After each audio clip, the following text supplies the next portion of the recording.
first of all, let me say this, okay? First of all, everybody, we about to get into this beating discussion, okay? Go ahead. And so let's chop it up. The crew, cast, producer.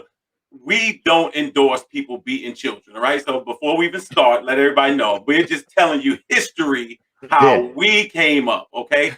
So now we have an issue that has been brewing for a couple of weeks. Rodney is under the impression that his grandmother was more of a disciplinarian with that belt than my mother was, which is saying that somebody is better than Ali at boxing. It's saying that somebody's better than Jordan at basketball. My mother. So, Rodney, what I'm going to do before I give you the floor, I'm going to lay out 10 of my mother's credentials, okay? I look at the stats, okay? And this is according to CompuBeat, okay? Okay. Now, okay, 1, my mother was inducted to the World Beating Hall of Fame, first ballot, unanimous decision. Number 2, my mother was an 8-time Golden Belt Award winner.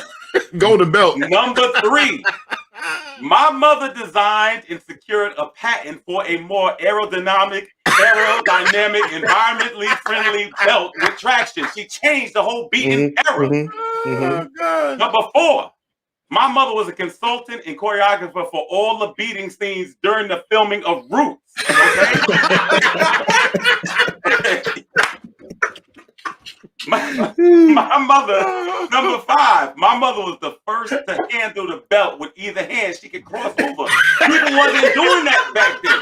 People wasn't even doing that. All right. My mother was the first. Number 6, my mother was the first to beat 2 kids at one time and still be on a landline, and they didn't know. Number 7, my mother was the keynote speaker in the World International Beating Conference back in 1982. Okay? Number 8, my mother published and wrote a book entitled "Didn't I Tell You to Come In Before the Street Lights Was On?"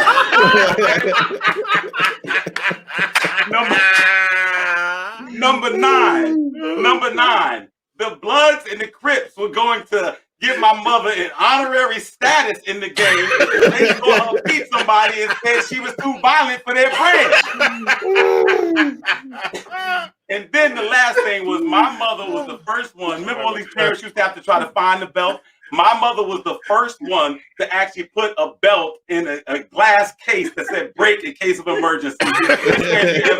My mother changed the game. So I just want you to know what you're up against, Rod. That's classic, man. Kelvin, that was classic. I thought that was really cute. You know what I'm saying? That was really cute. That was really cute. And the thing is, if my grandmother was here, and let me give a little background. My grandmother, I was raised by my. About the beatings. Oh my God! Yeah, I'm sweating and laughing. That's because that shit was so funny, man. Oh, man. Yeah, like I said, if my grandmother was here, God bless her soul, she would have thought that was cute, Calvin. She really would have thought that was cute. But I'm gonna tell you guys about a beating that I got. Now, let me give you a little backdrop. First of all, I was raised in a household with my grandmother, my grand aunt, and my aunt, my mother's daughters, mostly, till before my grandfather passed away. So the thing is, they would have competition with each other to see who can whip our ass the most. Now, I remember this one tragic beating. Now, I got beatings where, I used to pass out during the beating. They would start beating me, and I would literally pass out. And I used to think that it was because I was light-skinned and my nerves were bad. You know what I'm saying? But they had my grandmother and aunt was surgical with the belt. They were surgical with the belt. Now let me just go into the story. I'm in Tom McCann's one day. I know I'm sure Tom McCann's as a child with my aunt. So we're going in there to get shoes one day. Now, you got to realize this is a public setting. We go into the store to get shoes. They didn't have my size, and I decided to throw a fit. For those that don't know what a fit is, that is a breakdown with a child. Okay, you was acting like a little white kid. That's a white child. I threw a black child mimicking a little white kid in the store. Then I threw a fit one time. My aunt decided that she was going to take the belt out and whip my ass right in the vestibule of Tom McCann. So now she's going to work. She's starting to go to work on me right in the vestibule of Tom McCann. I remember the beating starting, but I don't remember the beating ending because I passed out. I passed out and I woke up in the back of the car. And all I could see was the ceiling of the car and the back of their heads in the front of the car. And here my grandmother said, "Did you see how he acted up? Girl, you wore his ass out. I was about to get out and help you, but I saw you had that shit under control." And I'm laying in the back and I'm listening to them brag about the beating, not seeing if I'm okay or nothing. Now remember, I'm light-skinned. I got bad nerves. I can't take long beatings. And they proceeded to drive my ass home with me still passed out in the back. Now you top that, Kelvin. Okay, all right. So what I'm gonna do is this. This is what I'm gonna do. I'm gonna go to. All right, I got to do an honorable mention. This is the craziest thing because. All right. So I did the worst thing that you can do. I'm gonna give you two beating stories. You go. I'm gonna give one. You do one next, and I'll do another one. All right. So okay. So I did the worst thing that you can do in life. I stole from my mother. Okay, it was the worst thing that you can do in your life. See, that's how I know you're gonna lose this already because I would have been dead. Yeah, I would have been dead. I wouldn't even be here. This what happened. This is and when I say steal, it's on a technicality. This what happened. So we're in the car one day, right? And my mother is counting out her. She just cashed her check, so she's counting the money. And it was one of those old school cars where there was like not really a divider in the console, so I can kind of see her feet. She can see my feet. Goes crazy. Straight across. So my mother's cutting the money out. $20 falls over by my foot. So I'd never seen that amount of money before, especially when I could, it's accessible. So I just figure I redeem myself by putting it in my pocket. All right. So I take them. Matter of fact, back then I put it in my tube sock. You know what I'm saying? So I take the $20, and my mother's saying, my mother's sitting there like, I'm missing $20. Like, I know they gave me the right amount of money. I'm missing $20. So my sister's godfather had come to the house, and he had given my sister the day before $20, and he gave me $5. Now, the mistake I made, aside from stealing that money, was I forgot that whenever somebody gave your children some money, they would tell you how much they gave. So they had a game at Play World in the Sunrise Mall in Massapequa called Rally. And there was this thing where you can knock the dominoes down. They do all these tricks. If any of you guys remember that. So it was $17.95 at Play World. Now I had the $5 my sister's godfather gave me, and now I got $20. I got enough to buy Domino Rally. I go buy the game, and when I bring the game back, my mother's like, "Where'd you get that game from?" Because back in the day, nothing could come in that house unless they knew where it came from. Yeah. So I was like, "Oh, my sister godfather gave it to me." My mother picks up the phone like she about to call him. I was like, "Never mind." I just threw myself at the mercy of the court right there. I just knew I'm not gonna make her pay for a call too after losing that $20. Now, this is the difference, Rodney, between my mother and some of the less seasoned mothers around here. Okay. A lot of these mothers beat you when they're angry. My mother didn't have to beat you when she was angry. She beat you because you deserved to get beat. So what my mother did was there was no spontaneous combustion. I know I'm in trouble. I try to disappear and go outside and play with the dog. My mother cleaned the house. My mother put dinner on. My mother did everything you could possibly do until my sister 2 hours later comes in the backyard and says those inevitable words, "Mommy wants you." And so if you ever saw the movie Green Mile, when they would walk to the electric chair, very similar in this case. So I'm walking into the house singing Negro spirituals and things like that. What happened after that was one of the greatest beatings that ever happened in history. You can actually rent it on, they used to have it at Blockbuster. You actually could see, because they had like a behind the scenes and making it a beat and stuff like that. When I tell you, my mother the woman beat the fireworks out of me. I was light skinned for about 3 days after that beating. And I think what it was the worst thing is when you get beat, when you either scare your parent or you really hurt them. And my mother was hurt. I wanted for nothing. I was a kid that had just about everything at the time, and my mother beat me. And there's some days now when the wind blows a certain way, I can still feel it. So that was one of the worst beatings, because like you said, the precision, the handling, the accuracy, much like Mayweather, my mother didn't waste a swat. Like she would connect. You know what I'm saying? Like some people miss and swing. No, my mother she was so accurate. The efficiency was just there. So so that beating right now, she almost beat me into law enforcement. See, you. So you give me one more, then I'm gonna give you one. I'm gonna give you an honorable mention. Go ahead. All right, here we go. Oh, first of all, I want to back up on my story too. I couldn't walk past a Tom McCann until I was 37.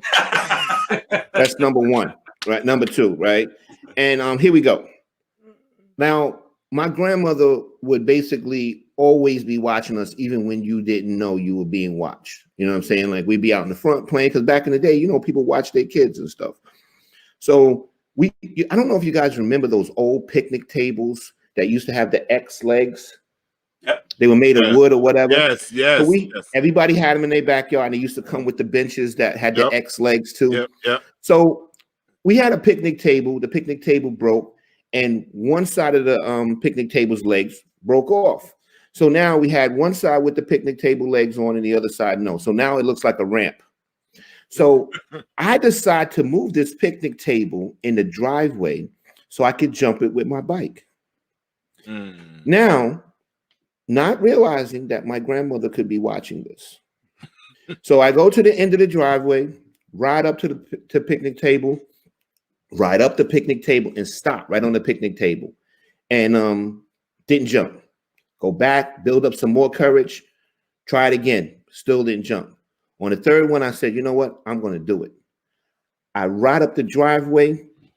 I hit the picnic table. I changed my mind right at the end. The front wheel goes off of the picnic table. The bike flips over on me, busts my head down on the concrete. I'm all laying in the dirt. I'm pretty much knocked almost senseless. And then I hear a voice that says, I would have never thought you would have built up the courage to do that. Now get your dumb ass in the house because I'm about to tear it up. and you're concussed? I'm concussed. So now I come in the house.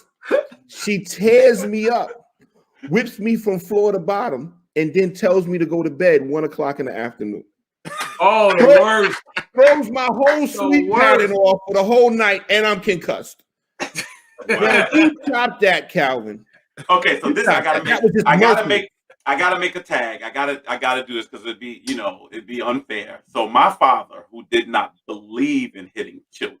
I never got beat. My father, which you was wrong for, D. Because I got beat for stuff D did, and I didn't even know him. Okay. So my father didn't believe in beating children. My father would just talk to you and make you cry. He'd never beat us until he changed his ideology. And this is just because I didn't realize that there's a transference of power when they're married, right? And so when I was a kid, the most important thing in my life, when me and my boy, we 6 years old, when we discovered two things that changed our lives: Playboy books and a book of matches. And those two things were the most important thing in our lives. Okay. I remember. So me and my boy, we outside, right? And we just learned how to strike matches, right? And we couldn't do it with the one hand. You had to bend the book. And you know what I'm saying? Yep. Right. So we outside and we're setting grass on fire.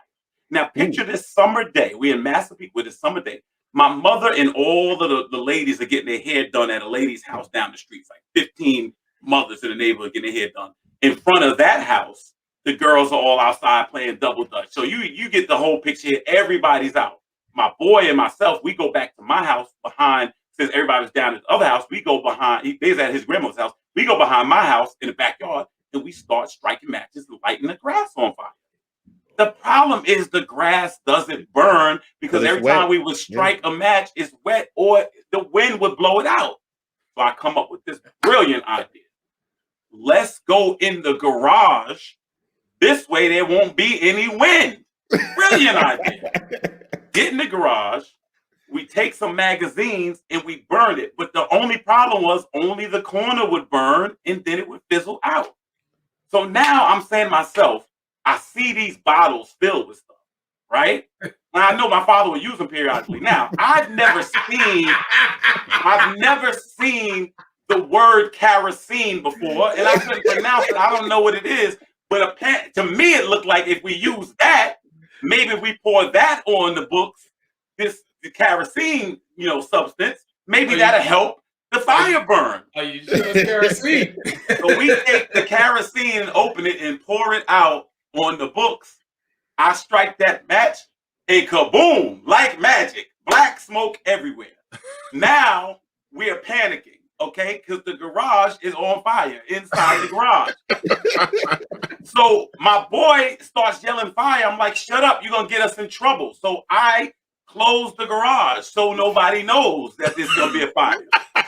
He opens the garage. I'm like, stop, you're going to get us in trouble. I close it. Now we sending smoke signals across the neighborhood, right? Somebody now on Long Island, there's nothing but volunteer firefighters. That's it. All of a sudden, my boy, as we close and open the garage, his shoe catches on fire and his hair catches on fire. Now he take off running down the street looking like a lit match, okay? So he running toward his grandmother's house where all the women are at. Yeah. I go inside and get a cup of water and throw it on the fire. That just helped it. Next minute, all of the women, my mother and everybody, they're like, your house is on fire. Here come my mother and 15 women with rollers and stuff in their hair running down toward the house. All the firefighters that live in the neighborhood now, they're outside in my front yard. Opening and closing the garage so much, my father, who had been working nights, wakes up here in the garage, opens, closes, he comes outside. Now there's fire trucks. There's basically 300 people in the front yard, fire department. My father comes outside. He arguing with the fire department because he's like, I'm putting it out with my hose. I ain't chopping up my garage. This, that, third. After all that's said and done, my father, who was 6'3", 300 pounds, 6'3", 300 pounds, all I remember him doing this. That's all I remember. The next thing I remember is tonight doing this podcast. I don't remember nothing else. The last 40 years was a blur. Yo, I tell you. So I'm watching him take the belt off. And I mean, he's 300 pounds, so it just keeps going. When I tell you my father beat the fool out of me, and I'm saying, how did he learn this? How did he get this good? All the beatings I got, this was the Super Bowl of beatings. And I'm telling you, I'm in therapy over that beating right now. So I would be remiss, even though my mother, much like your grandmother, was from South Carolina, where we started at. I would just say my father did catch up. So Rodney, I will respect you as an opponent. I will let this go as a tie, because if your grandmother's from South Carolina, then she knows what she's doing with that belt. So we have to have, out of respect to my late mother, we have to have a tie. I can't let nobody, pass her. So as gentlemen, we'll have a gentleman handshake and we will tie. So Rodney, thank you. Thank you for sharing that. Kelvin, bravo. Thank you. Thank you. Oh my God, yo, these stories, these are classic. And classic, and hey, listen, my man, you want to get a beat now? He's like, but yo, at least we both know how to act, though, right? It built structure in us too. It did. And the doctor said after the skin graft came back, it's almost like you don't even see it. That's why I always wear long sleeve. I still got the scars from it. You know the funny. You want to hear something funny my grandmother told me? Thank you for tuning in too. Yeah, she gave me a beating one time, right? From something I did in school. I don't even remember what I did. And then I remember she told me the next day, she said, I know I whipped your ass good because when I put the covers on you, you were still moaning. That's what she told me. She said, it hurt to put the covers on you last night. You still was moaning. Oh man. Oh man, y'all listen, y'all cracked me up. Y'all made my night with those stories. That made the night. Those were funny. They need to bring them beatings back, man. Yeah. Y'all ever armor up, man? Anybody ever pick the armor up, put some newspaper in there or something? Oh, no, brother. You just gonna delay the inevitable, brother. No. Then they gonna make you take the bath and beat you wet. I had to get down to my underwear one time and got a beat. Yeah. I ran out in the snow once. I just said, no, I have to fight another day. I'm sorry. Like I said, school was my issue. I got a beating one time in my underwear. She beat me and then took a break, came back and finished beating. Yeah, it was like halftime on the beat. No, she took the break because she was tired. She had to take a break. my arm out. Got to get Tommy John surgery. Yo, you know what? I'm gonna tell you something. No, I think that's why I don't smoke today, because I will not let it match. And I just be real. Let me tell you something. I went out on tour with Smokey the Bear when he was like, "Only you can prevent forest fires." I was right by him, like, "That's true. That is true." Yeah, but God bless my grandmother's soul. God bless my aunt's soul. You know what I'm saying? My aunts, they always kept me in check, and they made me the man I am today. That's right. That's right. Kept you from the street. That's it. That's it. You was more fair to that than any gangster in the street. I was like, and the most important thing was it was done in love. See, that's why it's not abuse. It was done in love. That's correct. It wasn't meant to hurt you. It was to deter you from all the crap you could have been. I could have been killed in that fire. You're right. You're right. Up kerosene. You know what I'm saying? Kelvin. They did it. They did it because they knew what was out there waiting for you. No doubt. Yeah. Yeah.